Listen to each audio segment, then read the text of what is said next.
Okay, let's take a deep breath.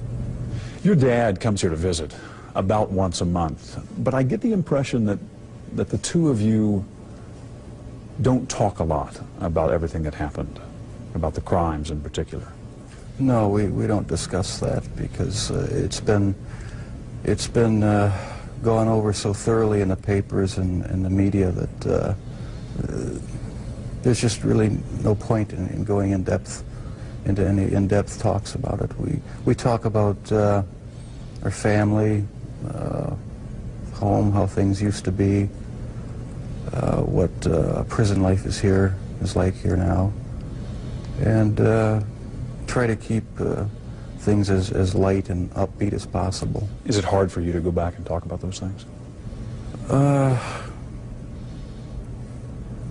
No, not the good things. In fact, it gives me a sense of comfort to talk about the few good times there were in the past. You say the few good times. Do you think of your childhood as having been profoundly unhappy? No, not profoundly. My childhood wasn't filled with any great tragedies or anything. There were good times and there were bad times. I think it was fairly normal. All right, Mark, what do you got? Yeah. So, first of all, watch for the different breathing patterns in the two people who are subjects here. Interesting. It's very easy for us to pay all our attention to Dahmer because, you know, he's the, let's just say, celebrity here. But there's another important person in there, which is the father. Clearly, you know, a genetic relationship, and they did live together and spend time together. Dahmer was brought up by his father to some extent. And so, you know, there's a familiar relationship there. So what is familiar about them? Well, their breathing patterns aren't familiar at this point. Dahmer, super relaxed. I mean, just super calm. So that's interesting. His father, quite an anxious breathing rate there. Blink rate, totally different. So there feels to me some anxiety in the father that isn't held by the son at this point. Both of them in an interview, so both under some of the same stresses. So does one of them deal with anxiety or stress in a very, very different way than the other? Quite likely. Okay, a few good times, and there is a full kind of lip retraction there from Dahmer. And the interviewer picks up on that rightly a few good times.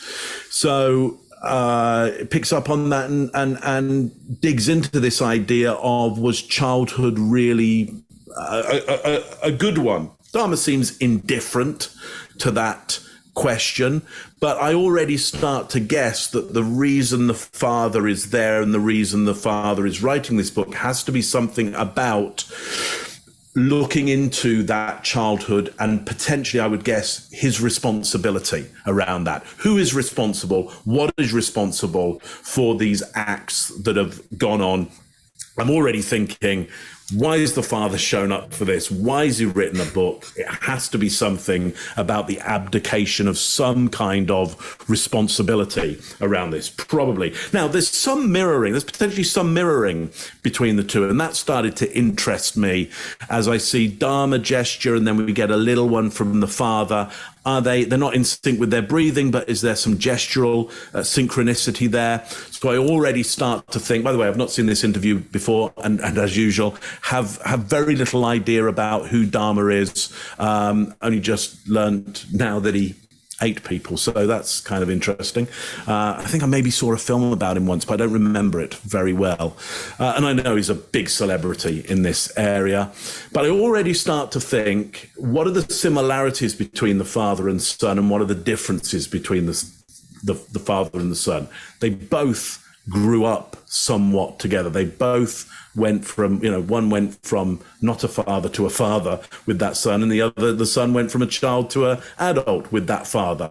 What are going to be the similarities between them, and what are going to be the differences? That's what interests me here. Greg, what do you got on this one? Yeah, I wonder, I don't know this to be a fact, but I wonder if there's not a reason he's a little calmer. He may be having some pharmaceuticals in his system, considering who he is, and he's in prison. So, if you got a guy who has notoriously murdered this many people, Do you want to keep, I don't know if that's the case or not, but he is awfully calm. You're right. Respiration is different from his father. The mirroring may just be biological mirroring. For example, if I were around my father, you'd say I'm mirroring. And in fact, I just move and act exactly like he did because of the way we're built and all those things, as well as the fact you're raised by him. So there's some of that. But there's an interesting piece. He has leaned almost out of frame to get away from his father for some reason. There's some baggage in this family that's pronounced that we can't see. I read in a secondary article that his father claimed that Dahmer was raped or sexually assaulted by the neighbor boy when he was 8 years old, and he thinks it may have had some impact. That may be in the book, don't know, but that creates a whole new dynamic around why Dahmer may have all this baggage, and the father may have it. If you look at Jeffrey, he's playing with a cup when they say, let's all just take a breath. I wonder what's edited out before I found that video, because we watched the interview, but there was nothing in there before it that made everybody animated. There must have been some animation for Stone Phillips to say, let's just take a breath. Your father is probably, arguably, depending on your relationship and your situation, the first real hardcore authority figure in your life, because they're usually the stop. Wait till your father gets home, especially in the generation he's from, where your father was the person who would deal out corporal punishment if that was the case. So, of course, he's going to have more deference to him. Even if he hates him, even if there's baggage, he'll still have that. But his blink rate and Mark, I agree with you. I wrote the same stuff down. His blink rate and his respiration are so calm compared to his dad. Maybe his dad's afraid of how it's perceived because it's the first time he's talked to him. I would say the key words where he said the few good times, people don't use words casually. That means something. That means most of my life was hell. There were a few good times. And then when he said fairly normal, I don't see this again in the entire thing. He pats his feet many times, but this one he goes boom, boom, pitter pat. Ding, ding, something's up. Something's up in his head right there. And if you're interrogating this guy, you want to ask, hey, why's the baggage? Why are you leaning so far away from your friend? What's going on? Those are the kinds of things that we as interrogators see as source leads. And we're going to pick up more of those as we go through this. Scott, what do you got? All right. Now, he's supposed to be close with his dad, but he's sitting, like you were saying, Greg, he's sitting at an angle away from him. And when Stone Phillips says, your dad comes to visit about once a month, he adjusts in his chair. And there's such a violent back history with his father. I think that comment from Stone Phillips makes him uncomfortable. And after the first question, the father's blink rate skyrockets. And he might be thinking about all the horrible things that went on when, they had a home and he was married and had Jeffrey as a little kid and all that. And he may even feel a little bit guilty about all that. Or he may be afraid that Dahmer's going to say something about him that makes him look bad. Something that would be, I don't know how much worse it can get than having a son that ate people and all, killed people and ate them. But maybe there's something in there that would be even worse, that he did to him or something. Who knows? And I think it's interesting when he says, talking about the few good times that were in the past, that gives him a sense of comfort. And after that, we see him even longer lip compression. I think the lip compression at this point is performing two tasks. The number one, being a cue that lets us know his stresses him.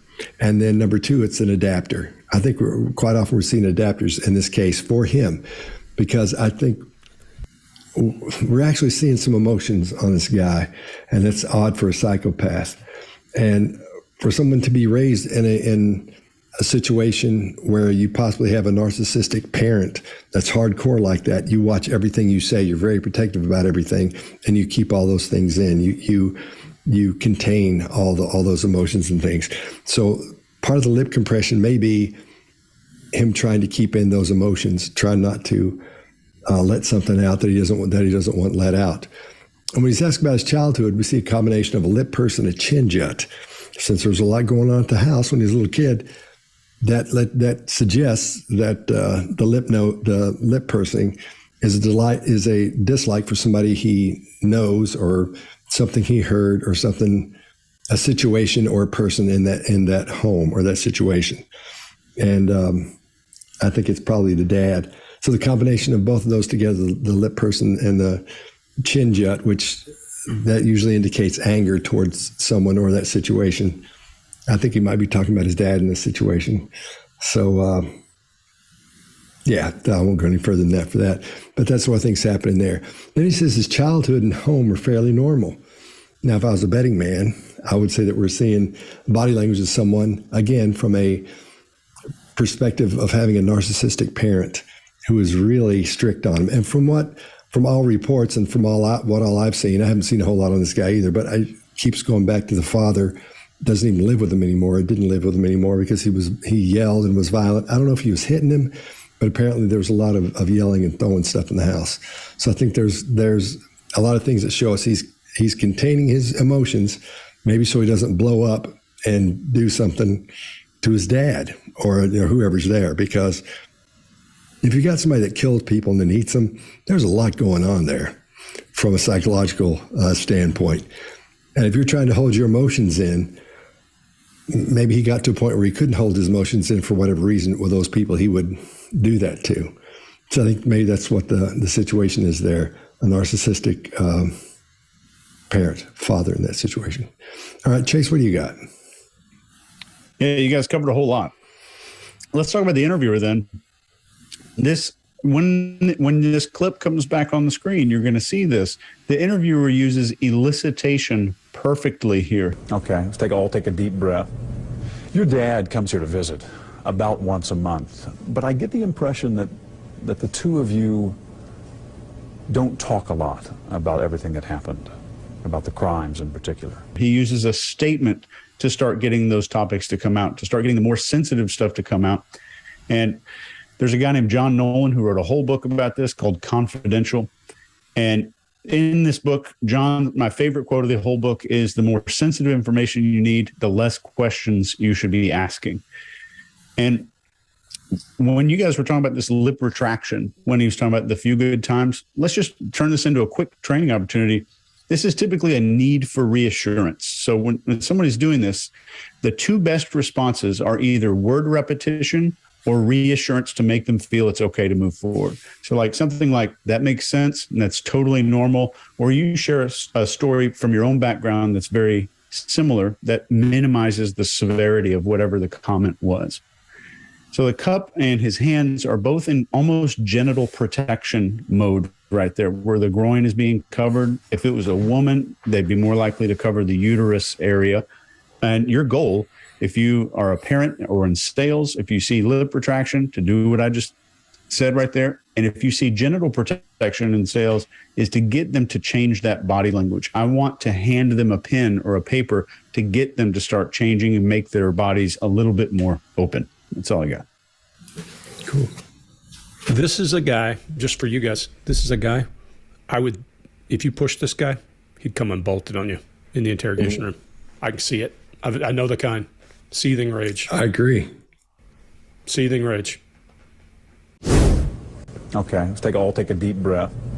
Your dad comes here to visit about once a month, but I get the impression that the two of you don't talk a lot about everything that happened, about the crimes in particular.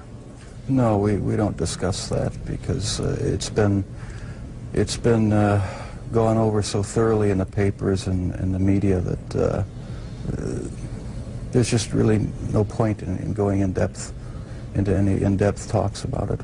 We talk about our family, home, how things used to be, what prison life is like here now, and try to keep things as light and upbeat as possible. Is it hard for you to go back and talk about those things? No, not the good things. In fact, it gives me a sense of comfort to talk about the few good times there were in the past. You say the few good times. Do you think of your childhood as having been profoundly unhappy? No, not profoundly. My childhood wasn't filled with any great tragedies or anything. There were good times and there were bad times. I think it was fairly normal. If you like this video, get the full body language breakdown and analysis on our main channel by clicking this video right here.